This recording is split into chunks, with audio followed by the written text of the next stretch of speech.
Hello అండి, అందరికీ నమస్కారం. ఈరోజు టాపిక్ వచ్చేసరికి హీమోగ్లోబిన్. హీమోగ్లోబిన్ అనేది ఒక రెడ్ కలర్ ప్రోటీన్.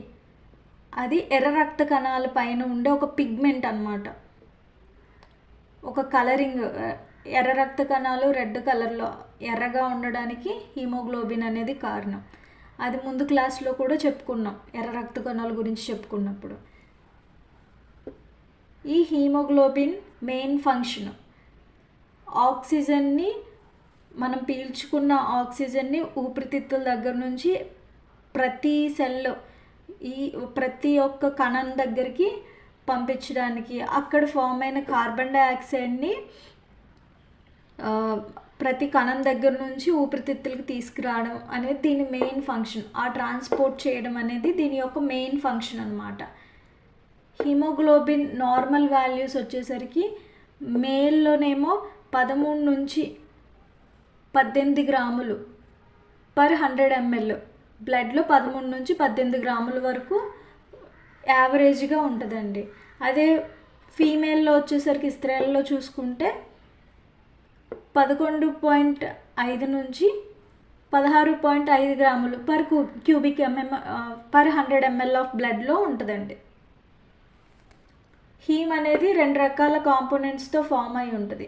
హీమోగ్లోబిన్ అనేది, ఈ హీమ్ పార్ట్ వచ్చేసరికి ఐరన్ అండ్ పోర్ఫైరిన్స్తో ఫామ్ అయింది, వాటితో తయారై ఉంటుంది. ఒక్క హీమోగ్లోబిన్ మాలిక్యూల్లో వచ్చేసరికి 4 హీమ్ పార్ట్స్ అనేవి ఉంటాయి. ఇవే కలరింగ్ని కూడా కలగజేస్తాయండి. ఈ గ్లోబిన్ పార్ట్ అనేది పాలీపెప్టైడ్ చైన్, 4 పాలీపెప్టైడ్ చైన్స్తో ఒక హీమోగ్లోబిన్ మాలిక్యూల్ ఫామ్ అయి ఉంటుందండి. అవి ఆ 4 పాలీపెప్టైడ్ చైన్స్లో 2 ఆల్ఫా, 2 బీటావి. ఒక్క హీమోగ్లోబిన్ మాలిక్యూల్లో 4 ఆక్సిజన్ మాలిక్యూల్స్ని బైండ్ చేసుకుంటుంది. అంటే ఒక్క హీమోగ్లోబిన్ 4 ఆక్సిజన్ మాలిక్యూల్స్ని ట్రాన్స్పోర్ట్ చేస్తుంది. ఆ హీమోగ్లోబిన్ మాలిక్యూల్ ఆక్సిజన్తో కంబైన్ అవ్వడాన్ని ఆక్సీ హీమోగ్లోబిన్ అంటారు. అక్కడ నుంచి సెల్కి తీసుకొచ్చిన తర్వాత, అంటే ఊపిరితిత్తుల దగ్గర నుంచి ప్రతి కణం దగ్గరికి సప్లై చేసిన తర్వాత, అక్కడ ఫామ్ అయిన కార్బన్ డైఆక్సైడ్ ఉంటుంది కదా, ఆ సెల్స్ దగ్గర ఫామ్ అయిన కార్బన్ డైఆక్సైడ్ని గ్లోబిన్ మాలిక్యూల్ నుంచి హీమోగ్లోబిన్ మాలిక్యూల్కి బైండ్ అయితే దాన్ని కార్బాక్సీ హీమోగ్లోబిన్ అంటారు. ఇలా చూసారా, ఇది haemoglobin structure, HB total structure. ఈ కింద 2 చైన్స్ ఆల్ఫా చైన్స్, పై 2 చైన్స్ బీటా చైన్స్. ఇది హీమ్ మాలిక్యూల్ 4, ఒక్కొక్క చైన్కి ఒక్కొక్క హీమ్ మాలిక్యూల్ బైండ్ అయింది. ఈ రెడ్లో ఉన్న స్ట్రక్చర్ చాలా క్లియర్గా ఎక్స్ప్లెయిన్ చేశారు ఇక్కడ. ఈ రెడ్లో ఉన్న స్ట్రక్చర్ ఏమో ఫెరిటిన్, ఇది ఫెరిటిన్ స్ట్రక్చర్. ఇది alpha 1, alpha 2, alpha 1, alpha 2 him structure, beta 1, beta 2 him structure అన్నమాట. ఇదేమో ఐరన్ బైండింగ్ సైట్.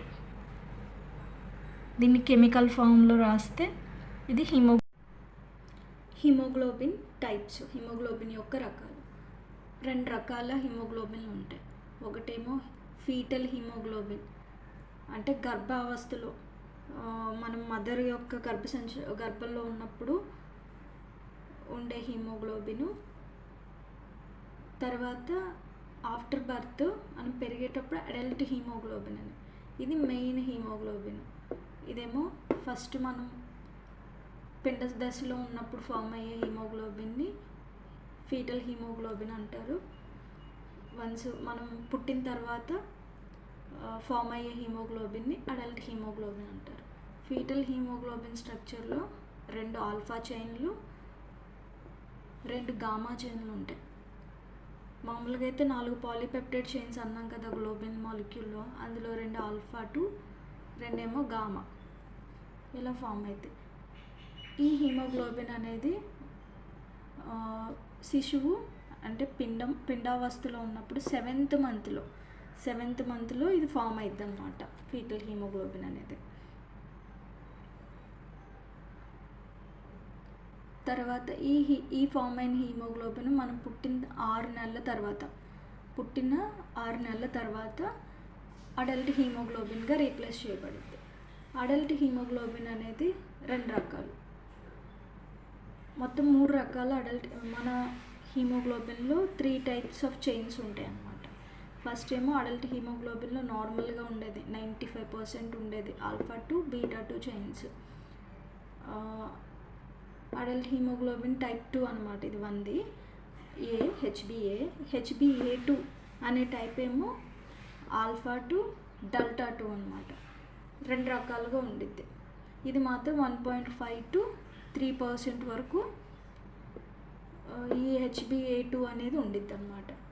ఇంకా వెరీ స్మాల్ అమౌంట్, ఇంకా చాలా మైన్యూట్ ఫ్రాక్షన్లో మిగిలిన అమౌంట్లో లెస్ దెన్ 1% అలాగా ఫీటల్ హీమోగ్లోబిన్, ఇక్కడ ఫామ్ అయిన ఫీటల్ హీమోగ్లోబిన్ అలాగే కంటిన్యూ అయిపోద్ది. దానికి ఏంటి ఆల్ఫా 2 గామా 2 చైన్స్ ఉంటాయి.